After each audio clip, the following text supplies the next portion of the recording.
If you are a cleric or a champion, or just kind of interested in deities in general and need a knowledge based skills, or you need knowledge on religion, then the religion skill, which is a wisdom based skill, is going to be for you. My name is Don. I'm trying to be the Sly Strategist, and let's go ahead and get into it.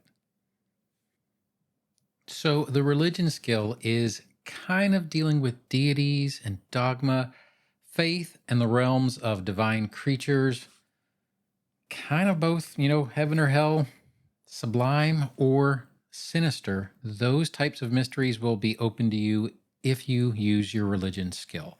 You will also understand how magic works, but that is mainly going to be focused on the religious slant to that knowledge. But you are mainly going to be focused on the divine. There's also arcane, occult, and primal. But once again, as the religion skill, it is going to be mainly focused on the divine. You do have some actions that you can perform, but we'll go ahead and start with the untrained actions. So, with your religion skill, you can go ahead and perform the recall knowledge single action. It does have the concentrate and the secret trait, which means in general, the GM is going to be rolling that for you and you won't specifically know. What you are trying to do is you are trying to attempt a skill check to try to remember a bit of knowledge related to religion. And for that, we're basically talking about divine agents, finer points of theology, obscure myths, creatures of some type of religious significance. And some of the examples they have are celestials, fiends, undead, the outer sphere, and positive and negative energy planes are going to be what you can really hone in on with a recall knowledge with the religion skill. On a critical success, you are going to recall the knowledge accurately and gain additional information or context about what you are asking about.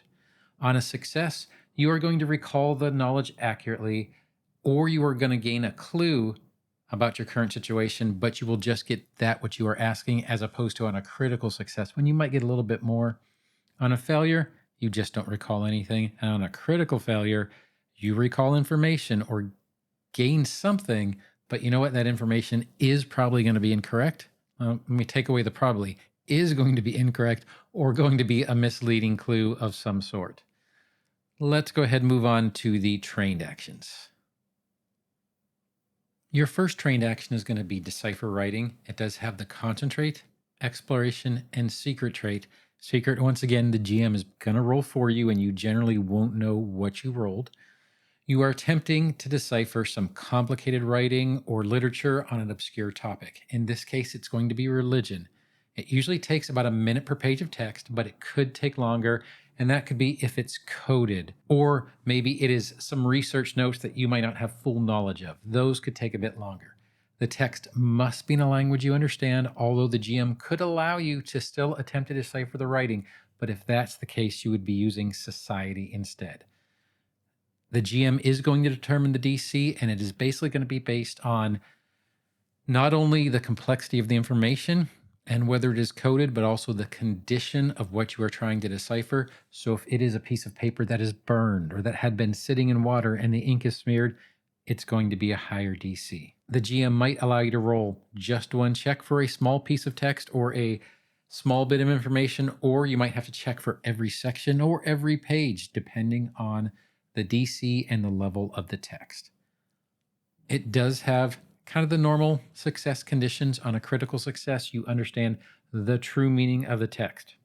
Just full stop, you understand the full meaning of it. On a success, you understand the true meaning of the text, but if it was a coded document, then you would know the general meaning of the text, but you would not have a word for word translation. On a failure, you can't understand the text and you would take a -2 circumstance penalty, 2 further checks to decipher it. And on a critical failure, the problem is you believe that you deciphered it correctly. However, you didn't, and you now have bad information. It does have some sample tasks depending on your proficiency level. For example, for a trained person, you could understand some entry level philosophic paper. On an expert, you could probably do some type of complex code, such as a cipher. And as a master, you could decipher a spy master's code or some really advanced research notes. Let's go ahead and move on to our next. Another trained action you can do is identify magic. Just like the last one, it has the concentrate, exploration, and secret trait. And what it is once you discover an item, location, or some type of ongoing effect around you that is magical, then you can spend 10 minutes to try to identify the particulars of the magic. If you are interrupted while you are trying to do this identify magic, then you have to start all over with a full another 10 minutes. You can't pick up where you left off. The GM is going to set the DC, kind of like they do for everything. Things that are particularly obscure, very esoteric, or cursed will generally have a higher DC or might even be impossible to identify in your current situation or this activity alone. And the one thing I will say is heightening a spell does not increase the DC to identify it.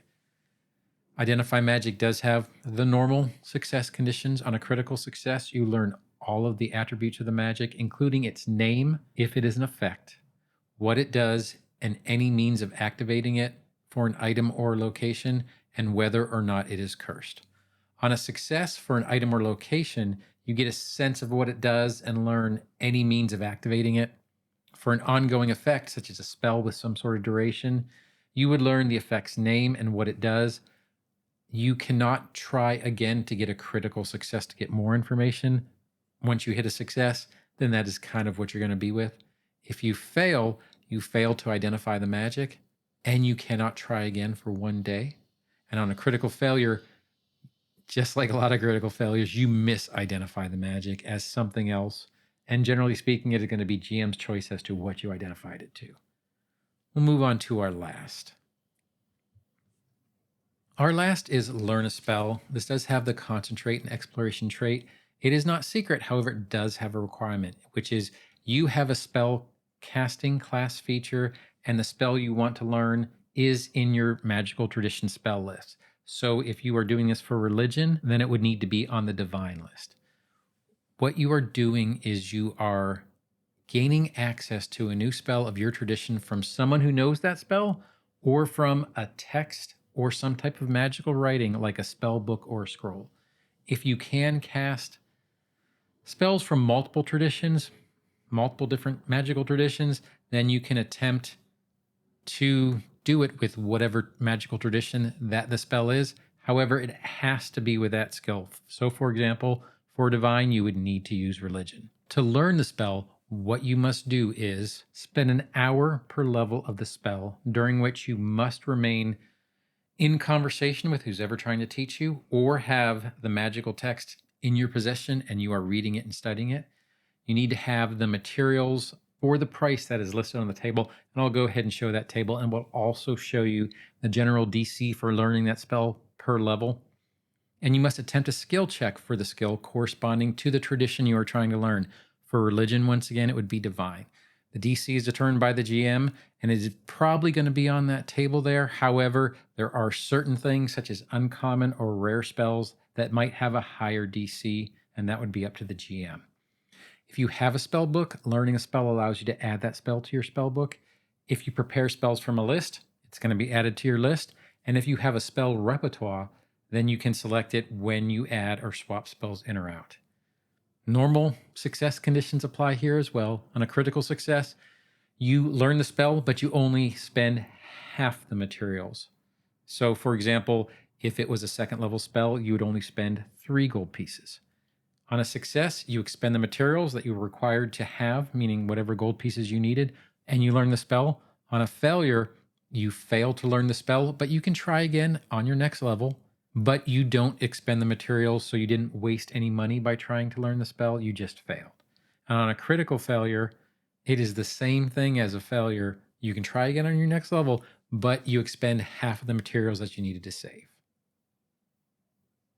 Now, I hope this little discussion on religion, that wisdom-based skill, kind of helps you out, makes you think of something to do, or makes you aware of what you can use it for. It is a really good knowledge-based skill. It doesn't have a lot of action to it, but it does have quite a few things you can do that are very good to try to help the party, help your adventurer, and kind of move the story along. I do hope you like this video, and if you did, feel free to like, subscribe, or hit that notification bell. But whatever you do, I hope you have a great day and happy adventuring. Thanks.